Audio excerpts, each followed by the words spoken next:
Tomorrow is really the critical day here. We're expecting most fans to be coming in on Wednesday night. I live by the airport. I heard one plane take off today before I came to work. That's very unusual. Unusual. This whole thing is unusual, and Dave really pinpointed it, that once the governor declared that state of emergency statewide, it was like dominoes, exactly, and here we are, Kaylee. Yeah, and I have proof of that myself. I was in Orlando over the weekend and yesterday. My flight for last night was canceled on Sunday afternoon, so they were way ahead of the game in terms of cancellations at the airport. And for some spots, it may have been worth it. Up and down the East Coast, we're seeing a ton of damage reports, also some pretty heavy snowfall because of this, the nor'easter that is currently impacting the entire East Coast and, of course, impacting Buffalo as well. Now, here's a look at updated snowfall reports. We just got this in from the National Weather Service. Perrysburg and Forestville down in Chautauqua and Cattaraugus counties have seen close to 9 inches of snow. The Buffalo airport broke a record with 7.2 inches of snow. For now, they're still seeing quite a bit more than that, 8.7 inches of snow. Elma, close to 9 inches. And up in the north towns, Cambria and North Tonawanda reporting those snowfall accumulations between 6, 7, even 8 inches. Now, here's a look at what I'm talking about. Previous snowfall record was 6.5 inches. That was from 1998 for March 14th. Today, we've seen, of course, about 2 inches more than that, and we're expecting another 2 to 5 inches on top of that tonight. So at the end of the evening, we'll give you an updated look at this, but of course, the record already shattered, and we're going to see the snow continue to pile up. For now, on the forewarned Doppler radar, you'll notice some of the heaviest stuff falling north of the city of Buffalo, actually, across Niagara Falls, Lockport, over into Albion. And if you're using the 90 to travel east at all this evening, I recommend you use extreme caution because this is where blowing and drifting snow is probably the worst. We've gotten reports of a tractor trailer falling on its side on the 990 leading to the 290.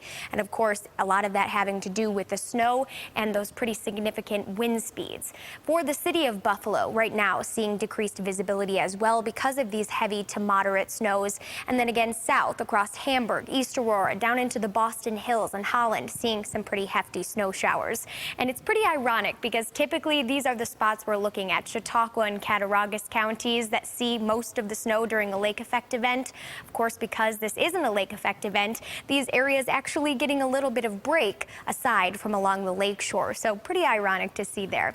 Now, wind speeds between about 15 and 25 miles per hour, depending on where you are this evening. Of course, those breezes and gusts between about 25 and 35 miles per hour are creating those low visibility conditions out there on roadways. Throughout Genesee, Wyoming, up into Orleans County, near whiteout conditions, about 0 visibility reported at this hour.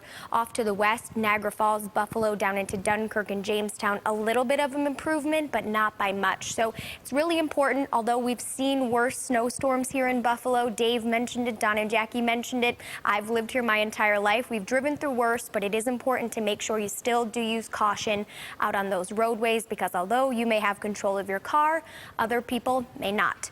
Winter storm warnings in place through 8 o'clock tomorrow evening, so the snow isn't going anywhere anytime soon.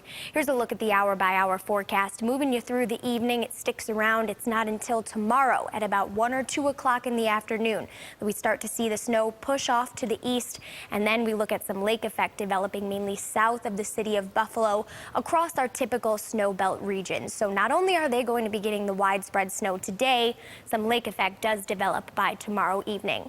Here's how much more snow everybody can expect. Buffalo, another 4 to 10 inches.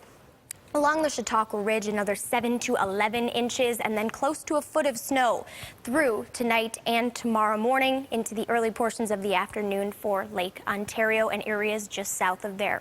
Tonight, the cold going to be sticking around as well into the teens. Some places going to be reaching the single digits. Tomorrow will warm up into the mid-20s, but again, snow going to be sticking around for the morning and into the early portions of the afternoon. And then we do warm up a bit for Thursday, Friday, and Saturday. If you're heading out to the parade, will be in the mid-30s, but still that is below average. And then you'll notice temperatures take a turn for Sunday back into the 20s.